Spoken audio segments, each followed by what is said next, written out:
Hace unos meses en la no ficción empezamos a trabajar con mi amiga y la cantante Manuela Mejía para hacer un podcast que está inspirado en su más reciente álbum musical llamado Árbol de la Vida.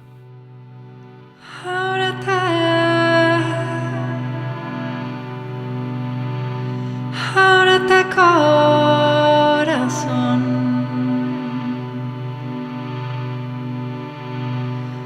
ábrete sentimiento,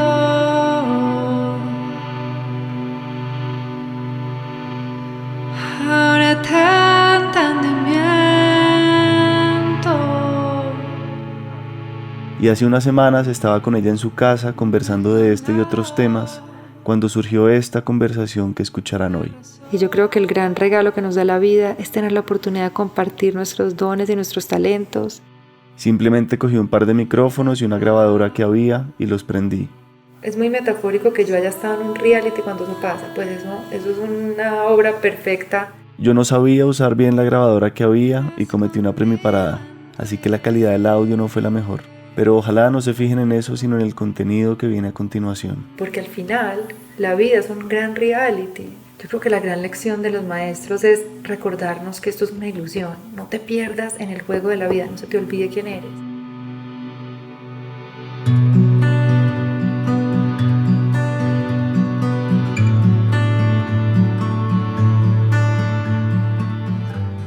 El podcast Árbol de la Vida, basado en el álbum del mismo nombre, lo lanzaremos este 27 de febrero por nuestros canales y los de Manuela. Agéndense, va a quedar muy lindo. Habrá un nuevo episodio cada 2 semanas.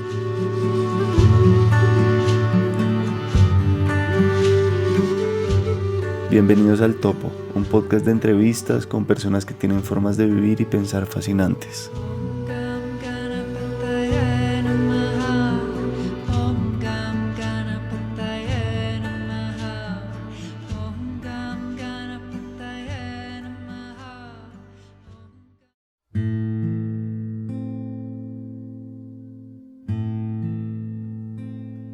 Empecemos, Manu, por la pregunta más amplia y más obvia, y es ¿por qué te dio por hacer este podcast y qué hay en él a grandes rasgos?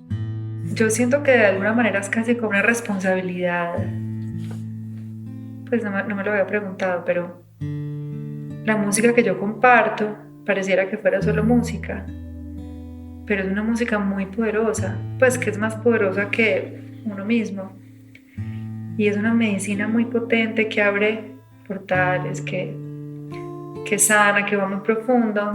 Y a veces cuando la gente siente esa conexión tan profunda con la música, cuando la gente siente la paz que transmite, entonces asumen que quien lo canta es así. Y yo creo que eso nos pasa mucho, como que idealizamos a las personas que nos transmiten ciertas emociones, que nos transmiten paz, sabiduría, sin entender que son seres humanos, que están al servicio, que son un instrumento y que su don es ese. Mi don es poder transmitir a través de canciones paz, calma, pero yo no soy eso todo el tiempo. Y ese don se revela o surge a partir de muchas heridas que he tenido la oportunidad de convertir en medicina. Cuando yo empiezo a recibir tantos mensajes de personas que me escriben cosas tan lindas, como que sentía esa responsabilidad de mostrar el otro lado de la paz que transmite la canción y también darle herramientas a las personas, porque el podcast no solo habla de mi vida, que yo te decía que me dan nervios porque estoy revelando cosas muy profundas que en el proceso de escribirlo casi que se han revelado para mí. O sea, ha sido un proceso súper sanador para mí, para mi familia, porque son temas que no solo me competen a mí, sino a todo mi sistema familiar. Pero además de yo hablar de esa profundidad de mi camino, de mi historia, de mis reflexiones, donde revelo como esa humanidad y ese caminar profundo, también les explico un poco lo que hay detrás de lo que están escuchando para entender por qué es tan poderoso.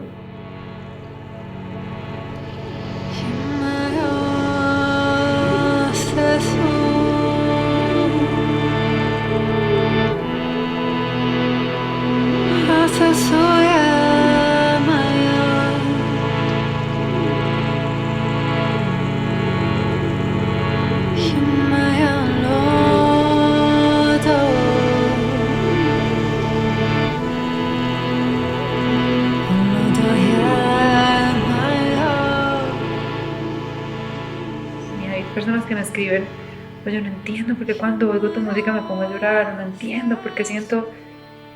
Entonces qué bonito también que entiendan lo que hay detrás de esos cantos, porque son cantos que hablan de miles y miles de años de historias, que eso es muy interesante. Piensa que tú tienes que 33 años, yo tengo 40.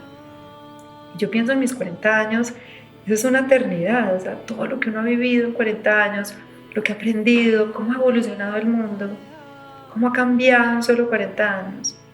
Ahora imagínate en 1000, ahora imagínate en 3000, ahora te imagínate en 5000.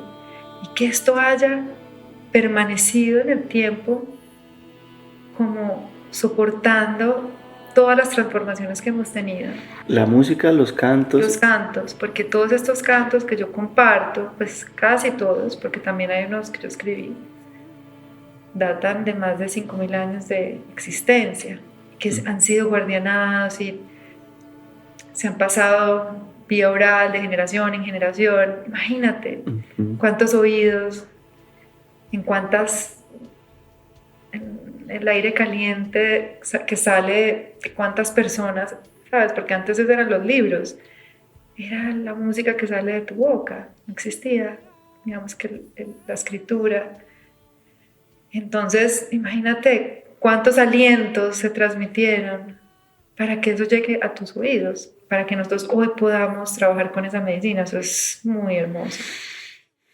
Wow. Y explica un poquito por qué esos mantras hace 5000 años, ¿qué sabes de eso? Mira, los mantras, yo descubrí los mantras hace más o menos 15 o 16 años, pues profundamente, ¿cierto? Yo hago yoga hace mucho. Yo creo que cualquier persona que hace yoga pues se expone a los mantras, porque empezamos con el Om Shanti, bueno, como los que la mayoría de personas conocen. Me llamaba la atención.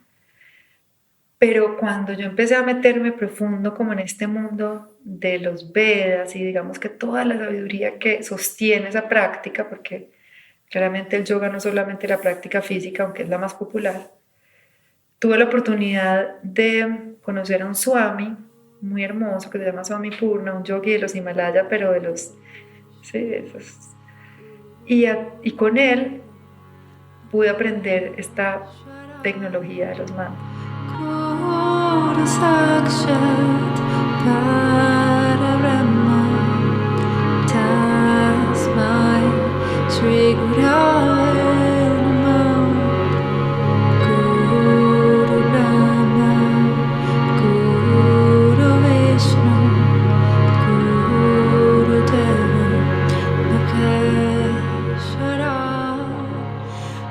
Lo lindo de los mantras es que, como te decía, son vibraciones, son sonidos que no son escritos por una persona como una inspiración de alguien, como yo escribo una canción.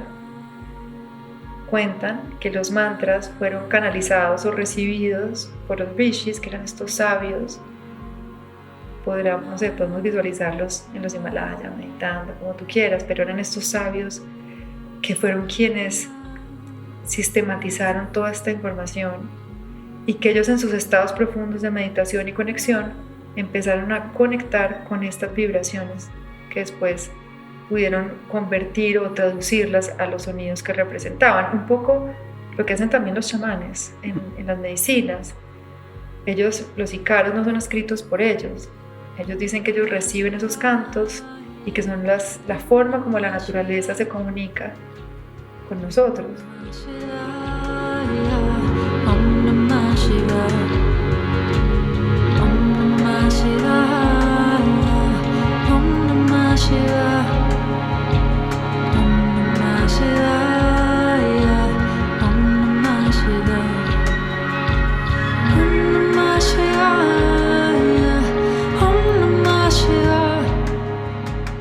Entonces, los mantras representan esas vibraciones que sostienen la creación.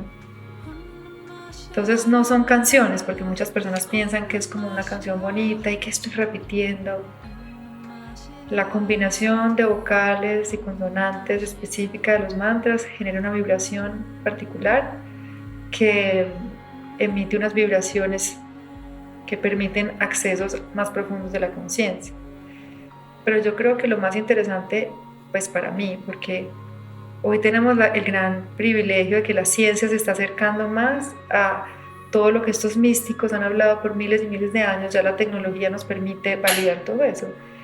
Ya, por ejemplo, la ciencia de los cymatics nos muestra la geometría de estos mantras y cómo el sánscrito es el idioma en el que están escritos los mantras, tiene una geometría muy poderosa del sonido. Y el sonido, digamos que también la onda, o sea, la forma como más palpable de conectar con esta verdad, pues que somos energía y que somos vibración. Pero más allá, yo creo que de la teoría, yo creo que lo que más nos demuestra el poder es la práctica. O sea, cuando una persona de verdad se acerca a un mantra y hace la práctica con un mantra, si no lo entienda, no lo tienes que entender, tú empiezas a ver como una semilla, es como una semilla que se empieza a sembrar en uno y que se empieza a revelar y de pronto tú empiezas a ver de verdad el impacto de eso en tu mente, en tus emociones.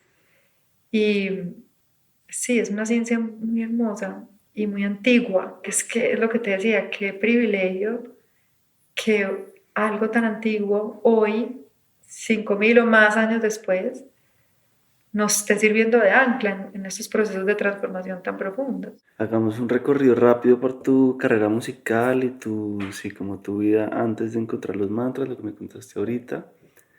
Y después sí hablamos ya más del podcast. Mira, la música ha sido como mi guardiana. Yo nací en los 80s en Medellín, en la época en que Medellín era la ciudad más violenta del mundo. Entonces, en esa época, pues uno no podía salir a la calle porque era peligroso. Y mi mamá, pues es súper musical, cantante. Entonces ellos no salían, sino que se reunían a cantar en la casa. Y yo recuerdo, yo veo mucho en mi hijo, yo crecí oyendo a mi madre cantar. Entonces yo me acostaba detrás de ella y ellas en fiestas que eran siempre musicales, venían muchos músicos y ahí era donde yo me sentía segura. O sea, la música siempre ha sido ese refugio donde yo me siento segura. Y desde muy chiquita, la música, yo canto en coros desde que tengo 5 o 6 años. Y la forma también de conectar con los demás era a través de la música, típico de la mamá que cante la niña, y yo cantaba y cantaba canciones colombianas. Hay una canción de Antioquia que yo siempre cantaba que es Regálame un tiplecito, una melodía, quiero hacer un bambuco. Una niña de 5 años era lo que yo cantaba. Regálame tiplecito, una melodía. Quiero hacer un bambuco para el recuerdo. Yo le pongo los versos y la armonía. O sea, como que siempre tuve mucha sensibilidad por la música cubana, por los bambucos, por el bolero, porque es con lo que yo crecí. Hice música toda la vida. Crecí haciendo música en el colegio, estaba en el grupo del colegio, siempre con la música muy cerca, pero también fui muy buena estudiante, era muy intelectual también, matemática me encantaba. Pero recuerdo cuando salí del colegio, cuando pues en 11, cuando uno empieza a hacer el recorrido como por las universidades y cuando uno pues es bueno como estudiante, todo el mundo espera de ti, no sé, un ingeniero. Y yo, digamos que me había gustado siempre ser la de mostrar, ¿cierto? Entonces, como, ay, pucha, todo el mundo espera de mí eso. Pero yo recuerdo haciendo como ese recorrido por las universidades y yo no me podía ver encerrada 5 años más, pues en un salón, estudiando ingeniería, metida. No, era como, dije, no, yo necesito explorar la música. Entonces me fui a Miami a estudiar música. Y mis inicios fueron haciendo música para publicidad, que es espectacular porque yo cantaba, por ejemplo, para McDonald's, para Publix, para Toyota, o sea, yo hacía canciones para que la gente comprara cosas. Y ahí fue como mi primer acercamiento al poder de la música, porque yo podía ver cómo una melodía, claro, nosotros creamos música con una intención particular, ¿cómo hago para evocar esta emoción cuando la gente ve al Toyota Corolla llegar y se evoque esa emoción, y entonces yo conecto la emoción y entonces yo quiero eso y me compro el carro. Y entonces ahí empezó mi espinita de, escucha, ¿qué tal si en lugar de usar la música para vender un carro, tú la usas para quererte a ti mismo, no sé, para reconocerte? Ahí ya te Ahí preguntaste eso. me empecé a preguntar, Ujú. como que estaba ahí, y yo creo que fue una de las razones por las que yo creo que yo dejé de hacer eso, pues como que yo en ese momento empecé a ser vegetariana y me acuerdo que yo amaba hacer jingles para McDonald's porque en Estados Unidos las uniones son espectaculares, entonces yo cada vez que salía del comercial a mí me llegaba un cheque, o sea, cada vez que se renovaba el comercial, pues por un periodo, ahí me llegaba un cheque a mi casa de la nada. Un día el correo, $3,000, y uno como, ay, me pucha, qué feliz. Y un día me di cuenta, pues ya yo empecé a ser vegetariana, etcétera, y yo, no, o sea, yo no puedo seguir cantando para McDonald's, pues que es incoherencia. Me hacía falta el chequecito. Pero bueno, mentiras. Entonces, pero yo creo que ahí empezó esa conciencia de, pucha, ¿cómo estoy usando mi talento? ¿Cómo estoy usando mi voz? Y en ese proceso conocí a un director muy hermoso, Jorge Colón, que también era director de comerciales, y le salió una oportunidad de dirigir una película para Disney que se llamaba Cansada de besar sapos. Y un día me llama, nos encontramos en la noche y me dice, me acaban, o sea, estoy sacando una película que sale en un mes, tenía una canción de Vicentico, la de, no hace falta que te diga que me muero por tener algo contigo. Bueno, la tenía para una escena muy particular donde se miraban a los ojos y no sé qué. Y esa noche le escribieron que ya la canción no iba, que Vicentico no quería y que necesitaba una canción para el otro día. Y me dijo, mano, tú te le mides a escribir una canción. Y yo, de una. Y me junté con mi pareja en ese momento, que era mi productor, y escribí Tus Ojos, que es una canción muy hermosa. Y entró a la película. Y cuando llegó a México, la película, esa canción, pues eso no tenía disquera, yo no tenía nombre artístico, por eso fue Manuela Mejía, pues mi nombre normal. Y en México esa canción funcionó súper bien, súper así, en el ranking, sonaban Billboard, me empezaron a llamar de las disqueras, ¿quién es Manuela? O sea, ¿cómo es una niña Manuela Mejía cantando una canción en una película? ¿Quién es? Y ahí se me abrió una puerta, pues yo no estaba preparada ni lo estaba buscando, que yo hacía jingles para comerciales de televisión. Y, y yo creo que ahí se abre una puerta muy bonita porque yo me expuse entonces a ese mundo de la música, al mundo del pop, al mundo de ese personaje al que tenía que entrar para poder encajar en esa industria.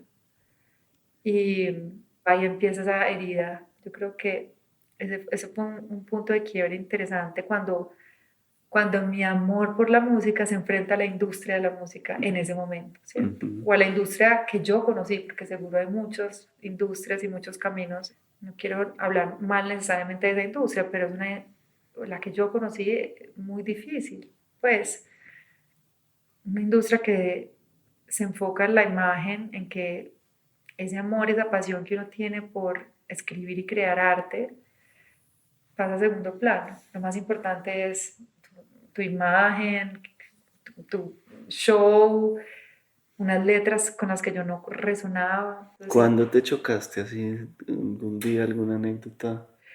pues yo creo que me choqué varias veces. Una muy increíble. Yo había ido a Sony Music en ese momento, en Latin, en Miami. Yo vivía en Miami en ese momento. Me habían dicho que me iban a firmar. Yo estaba, pues yo ya me creía, pues, súper estrella, el sueño, pues como que siempre. Pero recuerdo que después lo escalaron y me reuní con el presidente en ese momento.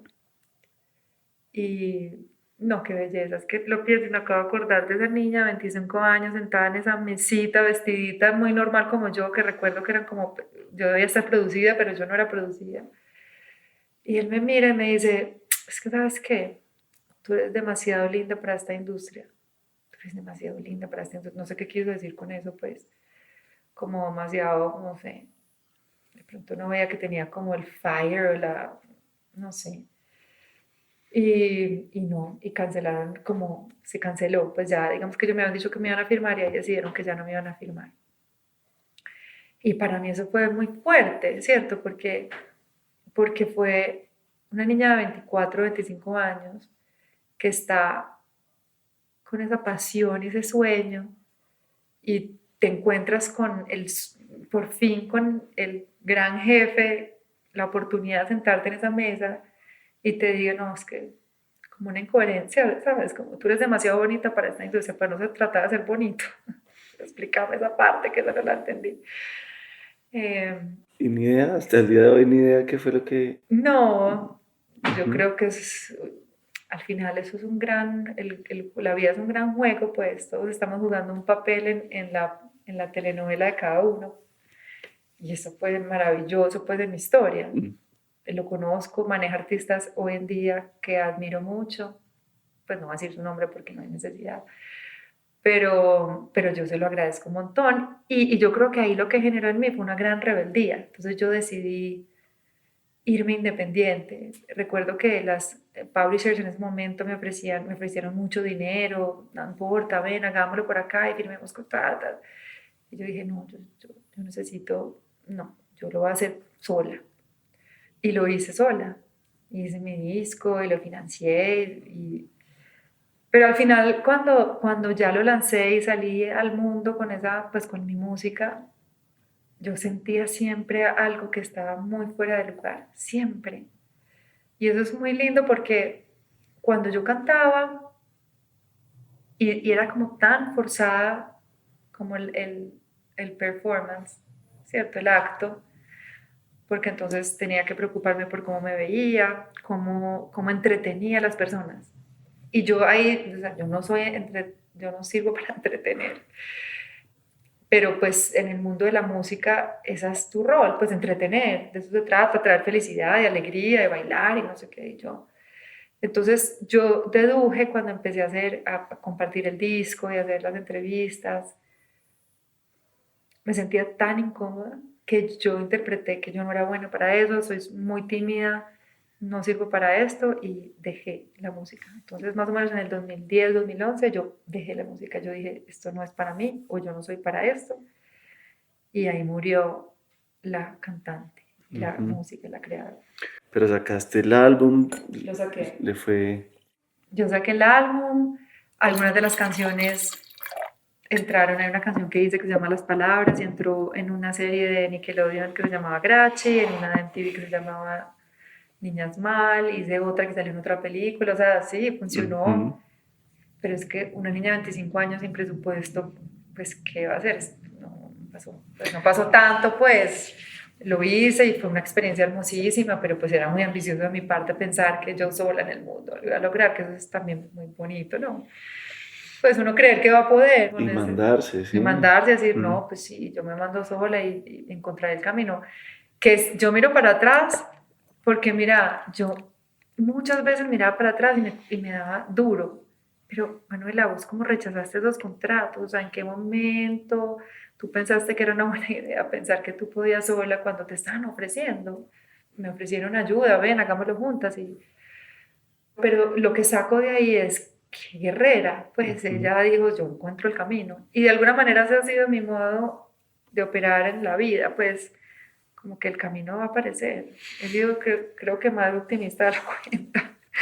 Muy bien. Sí. Y ahí entonces hablemos de esos 25 años y ese punto. Si quieres lo conectamos con el primer episodio del podcast. Bueno, los 25 años es como, ¿25 qué significará? ¿No? Los 25. El cuarto de siglo. Es verdad, el primer no sé cuarto qué de más. la vida. Bueno, cuando yo tenía 25 años, es el año más, pues el punto de quiebre de mi vida, sin duda alguna. Y en ese año yo ya tenía el disco terminado, el primer disco, la primera parte del disco. Ya había rechazado todas las propuestas, ya me había mandado a decir yo puedo sola. Lo empecé a hacer, lo grabé y me llega una oportunidad, me llama una productora y me dice, mira, hay un reality que vamos a empezar que se llama Letra y Música. Y es un reality para compositores, cantantes. Y a mí eso me llamó la atención porque el cantante que es compositor de sus canciones, pues el valor está, digamos que el valor de la competencia estaba más en la canción que en el show. Entonces yo, perfecto para mí. Y apliqué y pasé. Y empecé el reality que se llamaba Letra y Música, muy muy emocionada pensando que este va a ser como el chance de por fin encontrar mi camino. Cuando empieza el reality, yo recuerdo esos días como unos días muy introspectivos, o sea, sin yo saber lo que me iba a pasar, yo estaba entrando a un estado de mucha introspección, que es incoherente, que no es el estado ideal para entrar a un reality, porque tú en un reality debes estar muy extrovertido y jugar el juego, y yo empecé a entrar a un momento como de intimidad profunda y empecé a enfermarme de la voz. O sea, por alguna razón yo entré y se me empezó a ir la voz.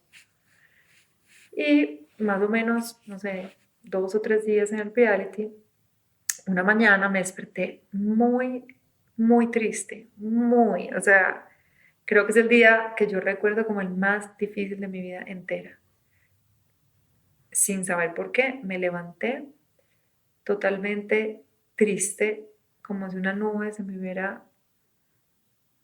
apoderado. Y me monté a la van, era súper temprano, era un día muy frío en Miami, que eso no es normal. Llegué al estudio, el estudio era súper frío. Y me acuerdo, nosotros no podíamos usar celular, pero yo estaba tan triste que me escondí en el celular y llamé a Dito, que era en ese momento mi pareja, que era el productor que te conté ahorita, con el que escribí Tus Ojos. Y lo llamé a decirle, Tito, de verdad me siento tan mal, no sé qué me pasa, pero necesito que me ayudes, o sea, estoy en un reality, necesito que me saques de este lugar en el que estoy. ¿Eso era internos ahí Era, sin salir de un sitio, pues? pasábamos todo el día, pero dormíamos en la casa, nos recogen en la mañana, nos traen en la noche. Y Dito, pues, 6 de la mañana, él no entendía yo por qué lo estaba llamando, entonces él empezó a decirme, no sé, corazones, mariposas, palabras así como coloridas, a ver si yo me sentía mejor, y bueno, le colgué. Recuerdo que pasamos al estudio y yo me senté en el piano, y yo tocaba las teclas con una nostalgia, una tristeza, yo, Dios mío, pero ¿qué es esto que me está, que tan profundo? Y en un momento, la presentadora para y dice, tenemos un mensaje solo para Manuela, por favor todos sálganse del estudio. Yo en ese momento, pues yo llevaba muchos años viviendo en Miami, inmigrante, pues tenía todos mis papeles en regla y todo, pero recuerdo que ese fue como mi primer pensamiento, yo me metí en problemas, algo pasó. Y me senté en el sofá, las cámaras prendidas, y de pronto entra Vero, que era la persona que trabajaba conmigo en ese momento, yo trabajaba en una fundación, y me dice, Manu, te tienes que ir para Colombia. Y yo como que, vieron, me portaron, no sé qué hice. Y yo, pero ¿qué pasó? Y me dice, Manu, se murió tu papá. Y eso, sabes que eso está grabado, lo tengo que buscar porque ese momento, obviamente ellos dejaron las cámaras prendidas, yo me acosté, yo recuerdo cuando ella me dio ese mensaje, yo inmediatamente cerré mis ojos y me conecté con él. Y me conecté y empecé a, las lágrimas caían, yo le hablaba, se me olvidó dónde estaba. Y cuando ya me interrumpe la presentadora y me dice que si quiero seguir en la competencia, obviamente yo me paré, me fui. Y ahí empezó un camino muy profundo. Y cuando llamé a mi mamá a ver qué había pasado, me dijo que había pasado. Y era que mi papá se había suicidado. Y fue un momento, pues, imagínate, un momento que jamás me imaginaría que iba a vivir. Pero es como si estuviera preparada para vivirlo porque lo comprendí inmediatamente cuando ella me dijo, se pegó un tiro, porque además me lo dijo así, se pegó un tiro. Y yo le dije, sí, estaba cansada, estaba mamá, como decimos en Colombia, estaba demasiado cansada y ya. Y ahí empezó el camino, el gran camino de mi vida. Sí. ¿Qué fue qué? ¿Cómo lo describe ese nuevo camino? Pues en ese momento se desmoronó. Es como si yo viviera dentro de una cápsula, de una imagen o una idea de cómo mi vida se tenía que ver. Yo creo que yo me caractericé por ser muy buena para construir imágenes exactas para agradarle al mundo. Y lo hacía tan bien que me ganaba todas las medallas, todos los reconocimientos, pues en mi vida de niña. O sea, imagínate que yo en el colegio que yo crecí y estudié, todos los años le daban la medalla a la mejor estudiante. Yo me la gané todos los años, creo que desde los 6 años hasta que me gradué. Pues imagínate la habilidad que yo tenía para construir una imagen que le agradara al mundo. ¿Y eso por qué? ¿Cuál es la causa de eso, ni idea? Sí, pues en mi introspección y en mi camino, yo soy la menor de 3 hijas, la menor, muy menor, porque mis hermanas, una llevaba 11 años y la otra 8, y yo era la menor que llegó pues sin ser planeada, pues. Y yo creo que de alguna manera inconsciente, desde el vientre, al sentir como ese sufrimiento de mi mamá, claro, imagínate, yo ya que soy mamá la entiendo profundo, o sea, imagínate, yo ya que Kai tiene 6 años, o si tengo 2 hijas, ya salí de eso, ya había chequeado maternidad, voy a empezar mi vida, y de pronto, ¡pum!, quedó en embarazo, imagínate, para ella fue muy duro, y los traumas más profundos que nosotros tenemos son los del nacimiento, los del vientre, y son los que se quedan más grabados en nuestro inconsciente. Y yo creo que haber llegado al mundo de esa manera, pues desde muy chiquita yo tomé la decisión de no ser una carga y de justificar mi existencia. Entonces yo asumí como ese rol en mi familia de estar siempre bien, de no molestar, de hacerlo bien, de hacerlo sola. Y no sé por qué me obsesioné con ser la mejor, como una necesidad de ser vista. El otro día tuve otra reflexión, y es que cuando yo nací, yo me ahogué, me ahogué con mi propio vómito, yo estaba al lado de mi mamá, mi papá de pronto mira y ve a una niña morada, me llevan corriendo pues a emergencias, me reviven, y entonces también me doy cuenta que yo, si me ven, sobrevivo, o sea, si mi papá no me ve, yo me muero. Necesito ser vista, necesito que me escuchen para que vean que me estoy muriendo.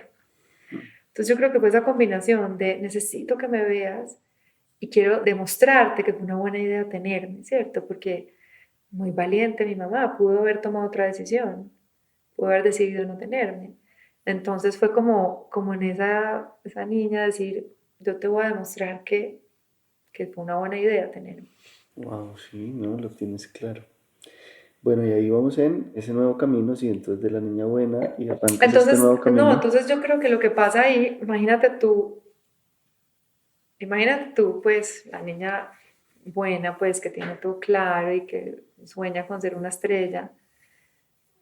De pronto, tu papá se suicida, que además el suicidio siendo un gran tabú, pues es que yo no veo una cosa más difícil de procesar y de conversar y de hablar que el suicidio, pues. Creo que hoy hablamos más del suicidio que antes, pero antes el suicidio era un castigo, pues, para la familia, un gran estigma para todos. Y yo creo que más allá de eso, fue como una explosión. Yo lo veo como si se hubieran derrumbado todo lo que no era real, como si mi papá hubiera hecho para mostrarnos la esencia, sí, lo que es más allá de tanta apariencia, y de estar buscando la felicidad en los lugares que no son. Es muy metafórico que yo haya estado en un reality cuando eso pasa, pues eso es una obra perfecta. Si fui yo la que escribí la novela de mi vida, o sea, ese capítulo, wow. O sea, que mi papá haga eso mientras yo estoy en un reality, porque al final la vida es un gran reality. Nosotros, yo creo que la gran lección de los maestros es recordarnos que esto es una ilusión. No te pierdas en el juego de la vida, no se te olvide quién eres, porque se nos olvida tan rápido quiénes somos que nos enganchamos en el juego de la vida que no es real, que es un juego que está ahí para nosotros recordar quiénes somos. Pero ¿y qué es recordar quiénes somos? ¿Cómo? Pues yo creo que nosotros, bueno, ese es el gran misterio, pues, y venirte a decir de qué se trata la vida, es como, no lo puedo hacer, pues sería una locura, pero yo creo que sí podemos coincidir que se nos olvidó algo, o sea, que nos identificamos más de la cuenta con el personaje que estamos jugando en este entramado de la vida, nos hemos identificado más de la cuenta con el deber ser, con el guión, a niveles que no nos damos cuenta, o sea, estamos atrapados en unas exigencias arbitrarias que escribimos sobre quiénes deberíamos ser. Y estamos atrapados ahí, atrapadísimos ahí, y sufrimos demasiado por habernos creído algo que nos inventamos nosotros, claramente también nuestros padres, la cultura, pero también hay que ser responsable de que uno elige qué creer y qué no. Un niño le cuesta, pues a un niño le queda muy difícil. Yo creo que para un niño claramente sí, uno empieza a, y yo lo veo con mi hijo, o sea, son tan permeables, pero qué bonito uno asumir también esa responsabilidad de yo acepté este papel, pues, y yo también le he dado poder a un montón de estructuras en las que me he ido, en los que me atrapé. Y entonces recordar quiénes somos, podemos decirlo más que recordar quiénes somos, es liberarnos de todo lo que nos impusimos. Entonces pongámoslo así para no irnos muy místicos. Y si yo miro antes del 2008, yo estaba totalmente atrapada en un personaje que yo pensé que era el que me iba a dar la felicidad, ¿cierto? Era una imagen que me tenía ahí muy atrapada. Entonces yo creo que eso me da la oportunidad, el dolor y sobre todo la cercanía a la muerte y al sufrimiento. Cuando el sufrimiento que yo siento, porque yo creo que siempre había un sufrimiento ahí atrás. Es más, sabes que yo me encontré en estos días buscando, mi mamá me llamó y me dijo, mira, tengo una maleta en mi casa llena de cosas tuyas de tu vida que no quiero guardar más, pues mira a ver qué quieres hacer con eso, pero yo creo que ya. Y yo me meto en esa maleta, empiezan a sacar las cosas del colegio y de pronto me encuentro un poema que escribí en el 98, yo estaba en octavo, tenía 14 años. Y yo escribí un cuento que hablaba de una niña que se iba a suicidar. Pues era una niña que no le contaba nada a nadie, que solo su muñequita sabía lo que ella sentía y nadie más. Y hacía alusión al suicidio, como si yo allá en esa edad tuviera una cercanía a esa energía. Probablemente ha estado seguro en el sistema familiar esa energía, pero el sufrimiento siempre, ese ruidito, esa estática que siempre está ahí atrás, como ese dolorcito, esa tristeza, siempre había estado ahí en el trasfondo, pero yo estaba más poniéndole toda mi atención a lo demás, pues al personaje que le tenía que crear en la vida. Entonces cuando esta explosión pasa y mi papá se suicida, se hace evidente el sufrimiento, ya el sufrimiento no se puede esconder, o sea, yo sabía que él sufría, pero pues sí, está sufriendo, como que el sufrimiento está en la parte de atrás y de pronto se viene para el frente, y cuando él lo pone al frente es que yo me acabo de quitar la vida porque no puedo con el sufrimiento, todos los sufrimientos se vienen para el frente, como que nos da la oportunidad de, ok, espérate, es que venimos cargando un dolor todos mucho tiempo.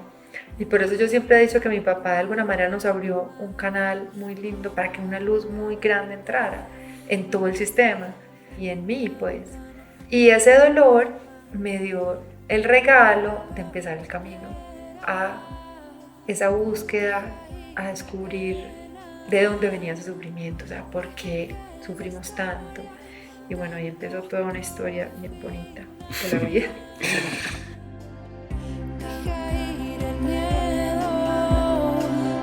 Ya llegó el tiempo, no hay nada más, no, vívelo,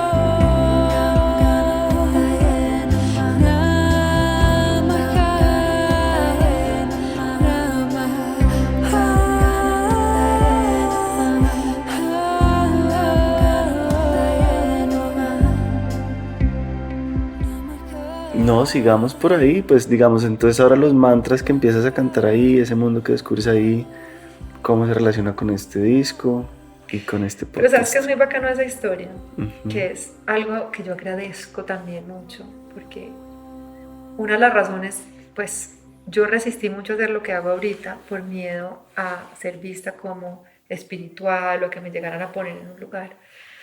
Y eso me lo dio unos grandes maestros que yo tuve. Cuando pasa todo lo de mi papá, yo conozco a mi pareja, Nico, y en el 2009 conozco a un maestro que se llamaba Patrick en Miami. Yo fui era una casa en Key Biscayne y yo conozco a este maestro, eran unos grupos de meditación y yo entré a esa casa y yo dije, wow, o sea, yo nunca he sentido esta profundidad, esta calma, yo necesito continuar. Y me metí de cabeza, ellos hacían meditaciones martes y jueves, como grupos de meditación y de reflexión, y por lo menos 1 o 2 retiros al mes. Y yo hacía todos los retiros, todos, y me metía así de cabeza, de cabeza. Y era una comunidad muy entregada a la práctica, y algo que pasa cuando muchas veces en esos grupos como espirituales es que empiezan a creerse más como los afortunados, los elegidos, ¿cierto? Y yo pasé por ahí, ¿sabes? Como que en un momento me empezó a separar de mi familia, de Nico. Y es un valiente porque él supo navegar viendo todo lo que estaba pasando, pero yo creo que también entendiendo que era el camino que yo tenía que caminar, como que esa necesidad de descubrir y de aprender, pero a la vez me tenía que yo misma descubrir que también me estaba confundiendo. Él fue el puente para conocer a Swami Purna, pues que es este yogi que te cuento que es el que me enseñó todos los mantras y mucho más, y con el que sigo practicando. ¿Nico o Patrick? No, Patrick, Ajá. Patrick. Y en el 2015, más o menos, que fue, yo diría que sería el segundo momento de quiebre, que es espectacular, Patrick, que era el gran devoto pues de este Swami, pelea con su Swami y toda esta secta. Entonces, el maestro, pues Patrick, tenía una habilidad, era muy magnético, muy magnético. Tenía como esa habilidad de conectar con las personas, pero también como de envolverlas como en su magnetismo y de enseguecer un poco ese criterio.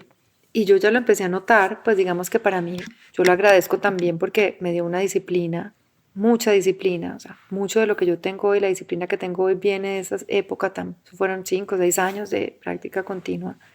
Y cuando pasa esta ruptura con el maestro, que era pues como de su Dios, y de pronto la pelea con el maestro, y empieza todas esas crisis que pasan muchas veces en esas comunidades, que entonces este Swami peleó con el otro y todo el mundo se empieza, pero ¿cómo así? Pero si esto no éramos todos los elegidos y elevados que ya habíamos trascendido el ego, y nos damos cuenta que era, el ego es aún peor. En estos días que estoy haciendo un curso con el doctor Jorge Carvajal, pues que es un gran maestro, hablaba que las personas muy devotas, así como son devotas, cuando el objeto de su devoción los traiciona, se vuelven todo lo contrario. Y eso fue lo que yo vi, pues. Wow. Y entonces eso me dio un aprendizaje maravilloso. Uno, porque uno nunca puede perder el discernimiento. Tú puedes ser muy devoto y eso es hermoso, la devoción es esencial. Pues la devoción es importantísima, pero nunca sin el criterio, sin nunca perder, nunca estar un pasito atrás y observar, o sea, nunca dejarte. Y eso fue el regalo que me dio ese camino que tuve ahí.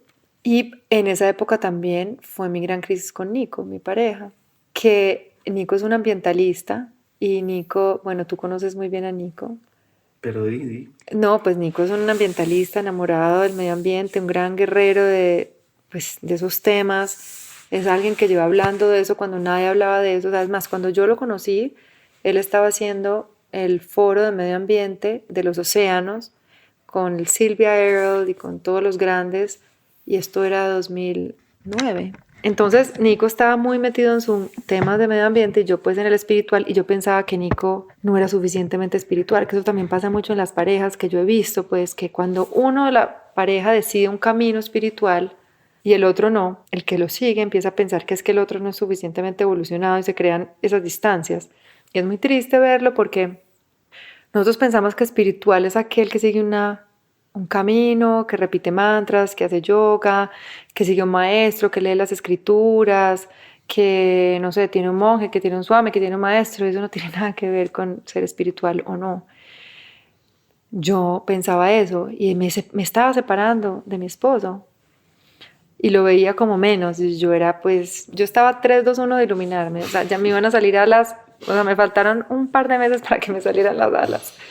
Y así como esa ruptura que te digo como del maestro con su maestro, pues que representaban, mejor dicho, pues Jesucristo y Dios. Cuando pasa esta ruptura, pasa una ruptura también en mi pareja al tiempo. Y esa ruptura o esa crisis nos dio la oportunidad de hacer una terapia en la que nos volvimos a encontrar y salvó el matrimonio. Y es, bueno, después te contaré más de eso. Pero Nico siempre me decía, Dios está en la naturaleza. Deja de buscar a Dios allá arriba y tratar de salirte de ti para ir a encontrarte con un Dios que está aquí, que está en las plantas. Pero yo no lo oía. Y gracias a eso, empecé a entenderlo. Y él me empezó a entender a mí. Es como, estamos buscando lo mismo. Estamos todos en un deseo profundo de volver a conectar pues, con la madre, con la esencia, con la fuente, con la verdad, con el amor. Yo creo que nos hemos obsesionado con el cómo, ¿cierto? Y juzgamos el camino como si es el que define qué tan espiritual o no eres. No sé, si tú tienes, ¿cuántos años llevas? Yo llevo 35 años, he ido a los Himalayas, he ido a Nepal, he ido a no sé quién, tengo 5 maestros, he hecho no sé qué, pero no puedo tener una relación linda con mis hijos, pero es como que ¿cuál es la verdadera espiritualidad, cierto? Que eso te iba a preguntar, sí, ¿cuál es? ¿Cómo la ves tú? Ay, yo creo que la espiritualidad está en la simpleza, es más simple, porque es que si tú lees las escrituras y las enseñanzas, siempre te quieren llevar aquí, ahora, a disfrutar lo que eres, amar lo que eres, reconocer tu humanidad, ser capaz de honrar todo lo que existe, a las plantas que te acompañan, a los animales que te acompañan, con quienes convives en este planeta, a tu cuerpo. ¿Cómo puedes ser espiritual si te miras al espejo y no te amas, y no te honras, y no te respetas? ¿Cómo puedes ser espiritual si te la pasas haciéndole daño a tu propio cuerpo, si te la pasas peleando con tu familia? Es como, no sé, yo no sé, para mí ser espiritual, pues es que todos somos espirituales, además la palabra pareciera como que separa los espirituales y los no espirituales. Yo creo que llega un momento en que es como si fueran dimensiones, ¿cierto? Nosotros nos relacionamos con el mundo desde una dimensión visual, por ejemplo. Por eso mira que la dimensión auditiva es hermosa y las culturas orales eran tan profundas. Porque el mundo de la vista, de lo visual, es concreto. Yo estoy viendo en este momento esa lámpara que termina y empieza ahí, esta mesa que termina acá, tú que estás ahí separado de mí, todo es concreto. Pero si yo cierro mis ojos y me conecto con la audición, con el sonido, ¿dónde empiezas tú y dónde termino yo? Es como estoy envuelta en este 360, todos somos uno. Si yo cierro mis ojos, ¿dónde empieza y dónde termina? ¿Dónde están mis límites? Y yo creo que el llamado es a regresar a ese espacio donde no hay tantos límites y tanta diferencia entre nosotros. Qué lindo. Cerremos contando ahora sí algo más del podcast. ¿Qué más viene ahí y por qué? Y sí, del podcast y del álbum. Todo esto que te he contado, que digamos todo el camino que tuve primero por el mundo de la publicidad, después me metí al mundo profundo de los retiros y me metí hacia la comunidad y no sé qué, eso se rompe y empieza luego un camino, yo ya lo llamo tal vez la etapa de la maternidad, cuando ya nace Kai, mi hijo, que ya me aterriza. Yo le digo a Nico que Kai vino a aterrizarnos a los dos, es muy lindo porque ni Nico ni yo tenemos tierra en nuestra carta astral, ningún planeta en tierra. Y Kai llegó con todos en tierra. O sea, él dijo, bueno, estos dos si yo no llego, se me van a volar mucho, vengan pues, y yo los bajo. Y desde que Kai llegó, es la época en la que yo más he empezado a compartir esto, pues que hoy comparto. Para mí los mantras y la música que yo hago ha sido mi práctica personal por muchos años. Yo los mantras los cantaba en casa, con mi comunidad, con mi círculo de mujeres, y siempre fue mi espacio seguro, mi espacio de calma, pero nunca tuve intenciones de compartirlo. Fue cuando llegó a México que a partir de las visiones de una amiga muy lindas en un viaje que ella tuve como el empuje para empezar a compartirlo más. Y luego cuando llega la pandemia y todo el mundo está pasando por momentos tan duros y empiezan a llamarme, Manu, ayúdanos, estamos pasándola súper mal, que yo decido, bueno, a empezar a compartir un poquito de lo que llevo aprendiendo tanto tiempo. Y empecé pues a compartir como todo, los mantras y a cantar, pero de nuevo nunca como con intenciones de que fuera algo pues a lo que me iba a dedicar. Pero la vida, eso fue creciendo y creciendo. Cuando llegué a Colombia hace más o menos 2-3 años, me hacía falta cantar y le dije a mi hermana que es productora, ay Nati, que él hizo armar un kirtan, ay, ¿por qué no nos juntamos a cantar? Me dijo, listo, hagamos algo para 30 personas, 40, invitamos a los amigos, lo pones en tus redes a ver quién llega. Y yo, me parece espectacular. Lo pusimos en las redes, lo lanzamos, 150 personas, 180, y eso empezó a crecer, a crecer. Entonces cuando yo vi que esto empezó a crecer así, que de verdad empezamos a hacer kirtans y más personas venían, muchas pues sentían como la necesidad de seguirlo practicando con esto en sus casas. No querían, como siempre, esperar a encontrarnos de cada 6 meses, poder continuar practicando con la música y los mantras, y entonces así nace la idea de hacer un disco que es Árbol de la Vida.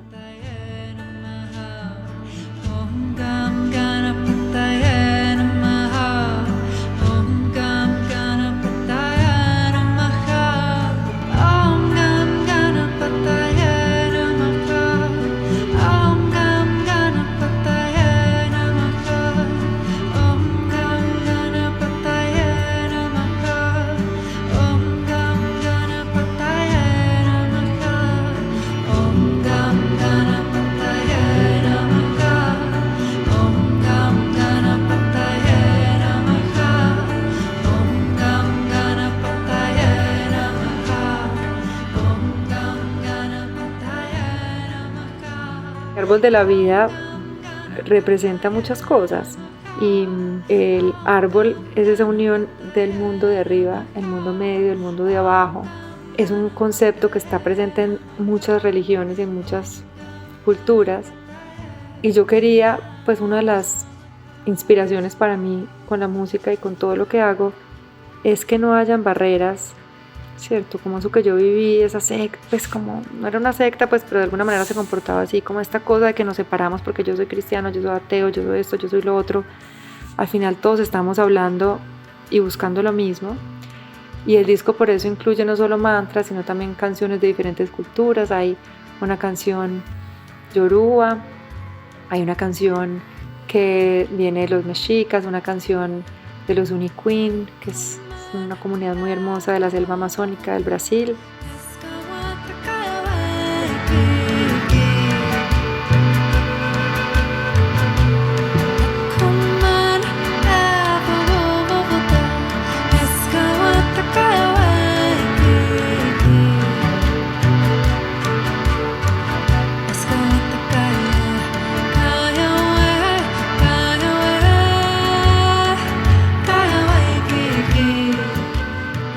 Y de alguna manera lo que quise fue como capturar lo que creamos en los eventos que yo hago presenciales. Y el disco, la verdad, es una expresión muy hermosa de lo que yo tenía en mi corazón. Lo produje con Felipe Álvarez, un productor que supo entender como la esencia. Lo grabamos en vivo, todos los músicos en el estudio. Usualmente un disco se graba como por líneas, por sesiones, entra la guitarra, pues entra el bajo y cada uno va por sí solo como sumando. Nosotros decidimos hacerlo todos juntos al tiempo, entonces ahí está capturada como esa magia del encuentro. Y entonces cuando este disco sale muy poderoso y empieza a mover tantas fibras y a hacer como su trabajo tan lindo en las personas, pues surge la necesidad de hacer el podcast. Que es lo que te decía, es mostrar lo que hay detrás de estos cantos para que todas las personas puedan entender por qué son tan poderosos, para que también las personas puedan entender quién soy yo un poco, y de pronto inspirarse por mi camino, por mis aprendizajes, pues porque al final todos somos aprendices, seremos eternos aprendices, y yo creo que el gran regalo que nos da la vida es tener la oportunidad de compartir nuestros dones y nuestros talentos, de ser humano. Yo soy tan humana como cualquiera, pues, pero con un amor profundo por compartir el amor, y con un sueño de romper tanta exigencia, ¿sabes? Yo creo que nos damos tan duro, es tan doloroso ver cómo nosotros mismos nos rompemos y nos castigamos, y entre las familias nos damos tan duro.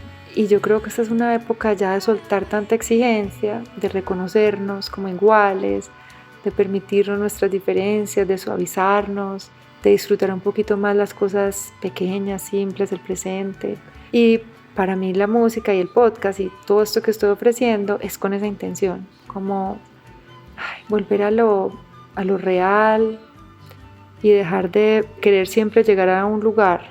Yo no sé para dónde va el podcast, como yo te digo a ti, o sea, yo lo quiero hacer, siento un llamado profundo de hacerlo. Yo creo que también cuando uno tiene experiencias difíciles que ya conocerán y duras y que les he contado, son unas oportunidades que nos da la vida para evolucionar rápido. Es como que si te pusieran el turbo, o sea, tú puedes ir a muchas velocidades en la vida y evolucionar y aprender a muchas velocidades, y hay unos que elegimos unas velocidades más aceleradas con una intención también de servir, y tengo mucho para aprender todavía, muchísimo, pero qué delicia en el camino de aprendizaje compartir un poquito de las flores que han ido creciendo en este jardín, que ha sido alimentado por experiencias retadoras y que hoy se han convertido en medicina para mí y ojalá para muchos.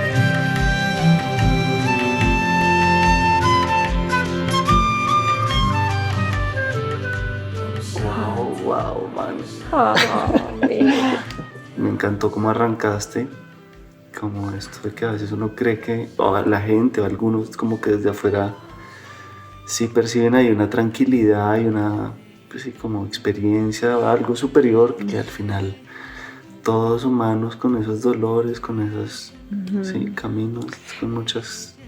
Y sabes que me parece también muy bonito esta entrevista, que la hayamos hecho así como que sin plan, o sea, literalmente estamos en la sala de mi casa conversando, literal. Yo creo que nosotros también tenemos que hacernos responsables de poner tanto poder en los otros, ¿cierto? Muchos maestros en nuestra historia han caído de esos pedestales, les han criticado, pero han caído pedestales que crearon sus propios discípulos. Ellos no se subieron ahí. Pero cuando caen, ahí sí les caen todos. Claro, falso, nos engañaste. ¿Quién engañó a quién? ¿Sí me entiendes? Y yo creo que esta es una era, ojalá, en la que nos hagamos responsables de a qué le estamos dando poder, ¿cierto? Porque si tú decides endiosarme, yo nunca me he presentado como, y no quiero decir que me estén endiosando, pero si alguien lo hace, esa es tu responsabilidad. Si tú decides proyectar en mí algo que yo no soy, ¿cierto? Absolutamente. Y yo creo que se pasa más de la cuenta, yo creo que con las redes sociales. Entonces, nosotros empezamos a relacionarnos con las personas desde lo que vemos en sus redes sociales. No se te olvide que las redes sociales es una mini ventana que la persona está usando conscientemente para comunicar lo que quiere comunicar. Sea para su negocio, para su servicio, para su familia, lo que sea. Deja de confundirte con las imágenes que estás viendo afuera. Todo lo que estás viendo afuera, cada ser está lidiando con millones de cosas, todos. Porque es que todos vinimos al mundo a lo mismo, a vivir este lila, como dicen en la India, a vivir este drama que es la vida. Y a través de ese drama, este juego de la vida, aprender lo que tenemos que aprender. Yo no sé de qué se trata la vida, no sé quién soy y no vengo aquí a decirte qué es lo que vinimos a hacer. Lo que yo he ido descubriendo en el camino es que a través de tanto del drama de la vida, he ido quitando lo que no soy y conectando con algo más esencial de mí, que es más liviano, que es más real, que requiere menos energía. Así, por eso tus dones son tan fáciles, es eso que se te da fácil, es eso que es natural para ti. Y eso es bonito, es hora de reconocer lo fácil, es hora de reconocer lo natural, es hora de honrar tu simpleza, de no exigirte tanto, de no demostrar tanto y de no compararte tanto con los demás. Deja de endiosar a aquellos que ves afuera, no existen. Aquí somos todos humanos, si no, no estarían en la tierra. Si fueran dioses, no estarían habitando un cuerpo físico. Vinimos de la tierra a vivir una experiencia humana, real, difícil y fácil, hermosa, maravillosa, a veces no tan bonita. Y a través de ese juego, aprender, reconocernos, divertirnos, sentir. Se abre el portal.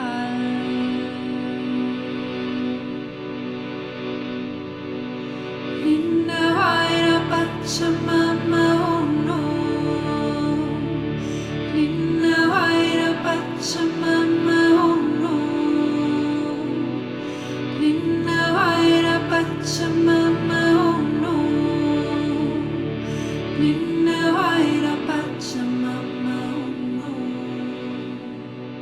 Qué delicia honrar el sentir y no tenerle tanto miedo, porque crecimos siendo castigados por sentir tanto. Es hora de honrar el sentir. Qué delicia sentir miedo, sentir tristeza, sentir rabia. Disfrútalo. Ay, qué delicia esto que estoy sintiendo. ¿Cómo se siente esta tristeza? A mí me fascina también la tristeza, es una belleza. Dime si la tristeza, yo sé que es dura, pero dime lo que te da la tristeza. La tristeza te da profundidad que no te da la alegría. La alegría es una delicia, pero la tristeza te da una profundidad que no te da otra emoción. La tristeza te obliga a buscar. Duele tanto que necesito encontrar. Y te reúne con personas increíbles, con maestros alucinantes que no hubieras llegado si no lo hubieras sentido. La tristeza te hace escribir las canciones más divinas, las canciones más lindas, más profundas que yo he escrito. Son en la tristeza y la mayoría de los artistas lo han hecho en los momentos de dolor, en las crisis, en las guerras. Cuando tú te encuentras con el sufrimiento, conectas con algo tan profundo de ti que te saca de la periferia y te lleva al centro. Y desde el centro puedes crear obras que no puedes crear desde la periferia. Entonces también honremos esas emociones y no nos escapemos de ellas porque pensamos que la iluminación y pensamos que evolucionar, trascender o ser espiritual es nunca volver a experimentar tristeza o rabia o miedo. Eso es una ilusión. Por más evolucionado que estés, vas a sentir tristeza, rabia, todo el rango de emociones. Pero tal vez tendrás otra perspectiva para lidiar y usar eso como compost para crear, para servir. Entonces, ojalá volvamos a ser tan humanos, tan sencillos, tan reales, a disfrutar la vida, a disfrutar a las personas que nos acompañan, a no exigirles tanto a los demás. No exijamos tanto ni a nosotros ni a los demás. Y eso es una delicia, poder empezar a vivir una vida más liviana. Sí. Qué hermosura, mano. Sí. Te fajaste. Te quiero. Yo a ti. Bueno. Yo a ti.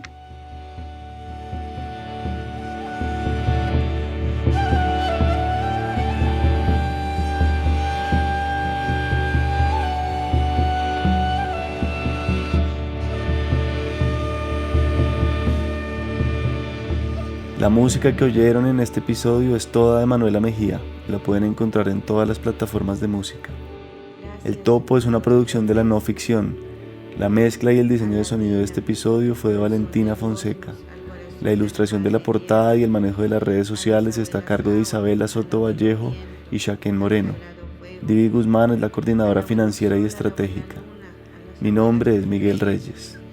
Gracias infinitas a quienes hacen este proyecto posible, en especial a algunos de ellos que llevan apoyándonos ya varios años, entre ellos Augusto Enero, Claudia Restrepo, Carolina Marx, Claudia Soto y Emerson Erazo. Muchas gracias a cada uno por estar acá. A nuestros abuelos y abuelas por nuestra existencia aquí y ahora.